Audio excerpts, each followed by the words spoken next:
பாட்டு ரிலீஸ் ஆன உடனே டான்ஸ் எல்லாருமே நல்லா இருக்குங்கும் போது எனக்கு அவ்வளோ ஷாக். எதனாலன்னு வந்து பார்த்துட்டிங்கன்னா, நான் ரொம்ப கூச்ச சுபாவம் உள்ள பையன். நான் சொன்னால் யாரும் நம்ப மாட்டேங்கிறாங்க. அவருக்கு தெரியும் என்னோடய கூச்சம் எவ்வளோன்னு சொல்லி சிங்கிள் ஷாட் ஆட வச்சாருங்க. அது வந்து படம் ரிலீஸ் ஆகும்போது தெரியும். நீங்கள் பார்த்துருந்துருப்பீங்கன்னு நினைக்கிறேன். நன்றி. ஸோ நான் அவ்வளோ சொன்னேன், அண்ணா ஏன்னா கஷ்டமான ஸ்டெப்பெல்லாம் தரீங்கன்னா, எங்கள் ஊர் திருவிழாலெல்லாம் டான்ஸ் நம்மளாம் ஊர் திருவிழா பார்த்துருந்துருப்போம். ஊர் திருவிழாலாம் எல்லாம் ஆடிட்டு இருப்பாங்க. நான் ஆடணும்னு ஆசைப்படுவேன். மனசுக்குள்ளேயே ஒருத்தன் ஆடிட்டு இருப்பான் ஜாலியாக. ஆனால் நம்ம ஆடணும்னு நினைப்போம், ஆனால் ஆட முடியாது. ஏன்னா அவ்வளோ கூச்சம், ஆடவும் தெரியாது. ஸோ இப்போ சொன்ன மாதிரி நிறைய பேர் ஆவலா எதிர்பார்த்துட்டு இருந்தேன். இவன் வந்து என்னடா பண்ண போறான் அப்படின்ற மாதிரியான பேச்சுக்களை வாங்கின ஒருத்தர். இப்போ நிறைய பேருக்கு ரொம்ப இன்ஸ்பைரிங்காக இருக்காரு. நம்ம பக்கத்து வீட்டு பையன் ஃபீல்ஸ் கொடுத்த ஒருத்தர். ஸோ நிறைய யூடியூப்லலாம் பார்த்து ஃபேமஸ் ஆகி இப்போ திரையில ரொமான்ஸ், காமெடி, ஆக்ஷன்னு சும்மா பெருக்க விட்டுட்டு இருக்காரு. ஸோ படம் எப்போ ரிலீஸ் ஆகும் இவர் ஃபேன்ஸ் எல்லாம் வெயிட்டிங். அண்ட் இங்கேயுமே இவர் வந்து எப்போ பேச போறாருன்னு வெயிட்டிங். ஸோ நம்ம ஹீரோ ரேசிங் ஸ்டார் டிடிஎஃப் வாசனை வந்து கூப்பிடலாம். வணக்கம், நான் உங்கள் வாசன். எல்லாருக்குமே ரொம்ப நன்றி. அண்டு இந்த வாய்ப்பை ஏற்படுத்தி கொடுத்த எங்கள் டைரக்டர் அண்ட் ப்ரொடியூசர் சாருக்கு ரொம்ப நன்றி. அக்கா, கூமாப்பட்டி அண்ணா நல்லா இருக்காரா? ஐயோ இல்லை, சரி விடுங்க. ஆல்ரெடி நர்வஸாக தான் இருக்கேன். இதில் இங்கே ஒரு பல்ப் வாங்கினதில் இன்னும் ரொம்ப நர்வஸ் ஆகிட்டேன். IPL Indian பின்னல்லா. ஸோ இந்த படம் வரக்கூடிய 28ஆம் தேதி ரிலீஸ் ஆக போகுது தியேட்டரில். எல்லோரும் மறக்காமல் உங்கள் குடும்பத்தோட, ஃப்ரெண்ட்ஸ் அண்ட் ஃபேமிலியோடு போய் பாருங்கள். இது என்னோடய முதல் படம். நிறைய தப்புகள் கண்டிப்பாக நான் செஞ்சுருந்துருப்பேன் உள்ள. நீங்கள் பார்த்துட்டு உங்களோட ஹானஸ்டான ரிவ்யூ சொல்லுங்கள். நானுமே என்னென்ன மிஸ்டேக் பண்ணியிருக்கேனோ அதெல்லாம் கண்டிப்பாக நான் சேஞ்சஸ் பண்ணிக்கிறேன். ராஜேஷ் மாஸ்டர். ஸோ பாட்டு ரிலீஸ் ஆன உடனே டான்ஸ் எல்லாருமே நல்லா இருக்குங்கும் போது எனக்கு அவ்வளோ ஷாக். எதனாலன்னு வந்து பார்த்துட்டிங்கன்னா, நான் ரொம்ப கூச்ச சுபாவம் உள்ள பையன். நான் சொன்னால் யாரும் நம்ப மாட்டேங்கிறாங்க.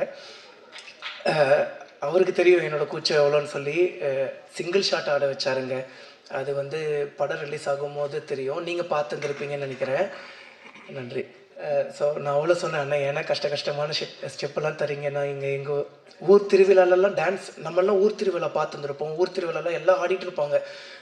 நான் ஆடணும்னு ஆசைப்படுவேன். மனசுக்குள்ளேயே ஒருத்தன் ஆடிட்டு இருப்பான் ஜாலியாக. ஆனால் நம்ம ஆடணும்னு நினைப்போம், ஆனால் ஆட முடியாது. ஏன்னா அவ்வளோ கூச்சம், ஆடவும் தெரியாது. ஸோ ஆனால் அண்ணனுக்கு தெரியும் எனக்கு ஆடணுங்கிற ஆசை இருக்குது. பட் அந்த ஒரு கூச்சம் அப்புறம் ஆட தெரியாது அப்படிங்கிற அந்த ஒரு விஷயம் மட்டும் தடுக்குதுன்னு சொல்லி, நல்லா பண்ணுறியப்பா அப்படின்னே சொல்லி ஆட வச்சிட்டாரு. ராஜேஷ் மாஸ்டர் ரொம்ப தேங்க்ஸ். அதுக்கப்புறம் எங்களோட கேமராமேன் அண்ணா. ஸோ ஒரு வாட்டியும் ஒரு ஷாட் எடுத்த உடனே டக்குன்னு கிளம்பி போய், அண்ணா ஒரு ப்ளேபேக் ப்ளீஸ் அப்படின்னு சொல்லி கேட்பேன். ஒரு வாட்டியும் வந்து பார்த்தீங்கன்னா அண்ணன் கோவப்பட்டதே கிடையாது. ஏன்னா அண்ணனோட குட்டி பசங்க 2 பேரும் வந்து பார்த்துட்டிங்கன்னா என்னை ரொம்ப பிடிக்கும். ஸோ ஷூட்டிங் ஸ்பாட்டுக்கே வந்து ஒரு 2 நாள் பக்கம்லாம் வந்து பார்த்தீங்கன்னா எங்கள் கூட இருந்தாங்க.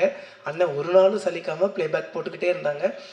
ஆனால் இன்னும் ஒரு ரீடேக் மட்டும் பண்ணுறேன். அவங்களே ஓகே பண்ணிட்டாங்கப்பா, அண்ணா ப்ளீஸ்ண்ணே அப்படின்னு சொல்லி அண்ணங்கிட்ட ரெக்வஸ்ட் பண்ணி ஆல்ரெடி டேக்கெல்லாம் அண்ணன் எனக்காக கொடுத்தாரு. தேங்க்யூ.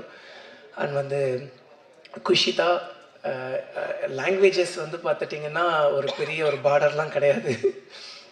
ஸோ எப்படி சொல்கிறது, எனக்கு தான் லாங்குவேஜ் பிரச்சனை. அவங்க ஈஸியாக வந்து பார்த்திங்கன்னா எல்லாமே பேசி எல்லாமே கன்வர்சேஷன்லாம் ஈஸியாக இருந்துச்சு.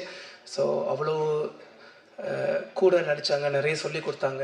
அவங்க ஆல்ரெடி நிறைய சீரியஸ் அப்படி இப்படின்லாம் பண்ணியிருக்காங்க. சூப்பராக நடிப்பாங்க. சில வாட்டி வந்து பார்த்துட்டிங்கன்னா லாங்குவேஜ் தெரியாததுனால ஒரு டேக் 2 டேக் எக்ஸ்ட்ராவாக வாங்கும்போது எனக்கு ஒரே ஹாப்பியாக போயிடும். அப்போ நம்ம இன்னும் லேர்ன் பண்ணிக்கலாம். அந்த நர்வஸ்னஸ் நமக்கு கொஞ்சம் கொஞ்சமாக கம்மியாகிட்டு இருக்கும். அதுக்கப்புறம் வந்து பார்த்தீங்கன்னா நம்மளும் ஈஸியாக பண்ணிட முடிஞ்சுது. குஷிதா ரொம்ப தேங்க்ஸ். அந்த கிஸ்ஸிங் சீன்லாம் வந்து பார்த்தீங்கன்னா நான் உங்ககிட்ட கேட்டேன், நீங்கள் கம்ஃபர்டபுளாக இருக்கீங்களான்னு. கம்ஃபர்டபுள் தான், ஆனால் கிஸ்ஸுக்கெல்லாம் நோ அப்படின்னு தான் சொன்னாங்க. அது கிஸ்ஸெல்லாம் சும்மா சீட் பண்ணி எடுத்துக்கிட்டது தான். அதுக்கப்புறம் எங்கள் டைரக்டர் சார் கருணாநிதி சார் ரொம்ப நன்றி என்னை செலக்ட் பண்ணதுக்கு. பாலு சாருக்கு அண்டு எங்களோட கோ டைரக்டர் சார்ஸ் எல்லாருக்குமே வந்து பண்ண ரொம்ப நன்றி. கோ டைரக்டர் சார்ஸ் தான் சஜஸ்ட் பண்ணாங்க என்ன.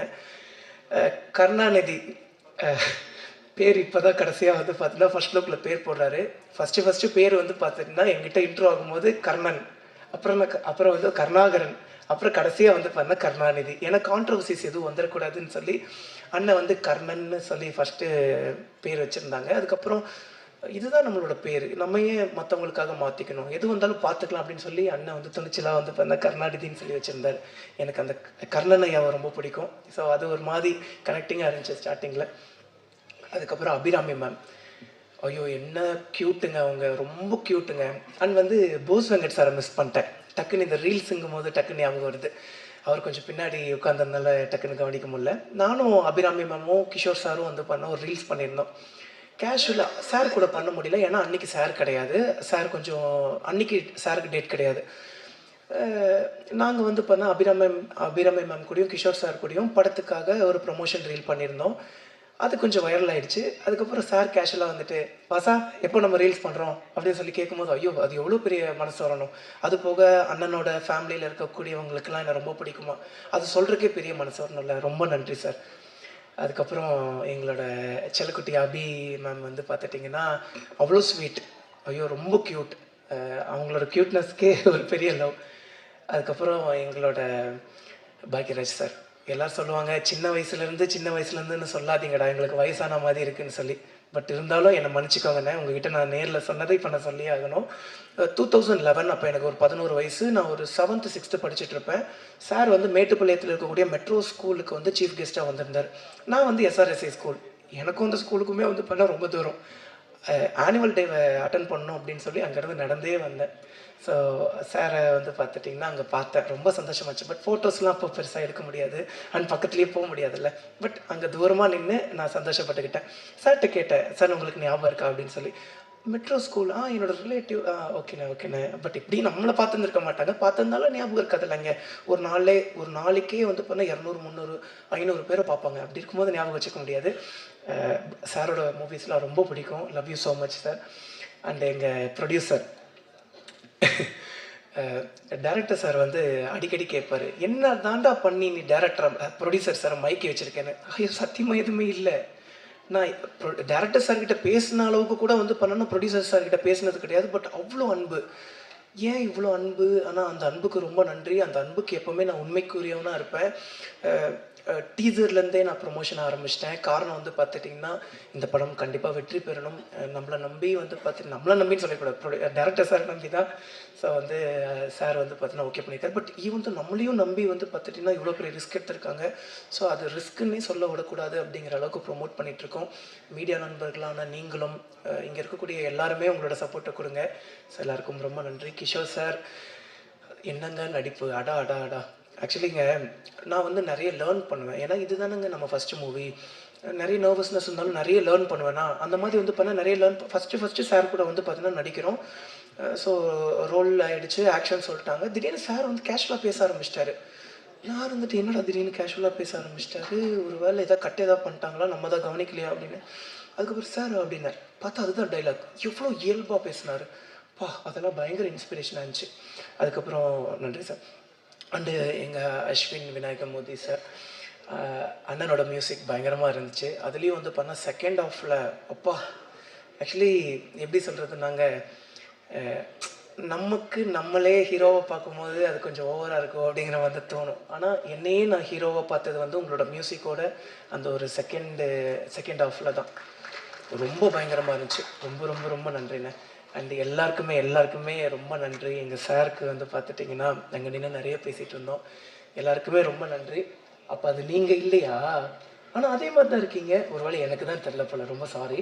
ஸோ வர 28ஆம் தேதி நம்மளோட IPL இந்தியன் பீனல்லா படம் தேட்டரில் ரிலீஸ் ஆகும்.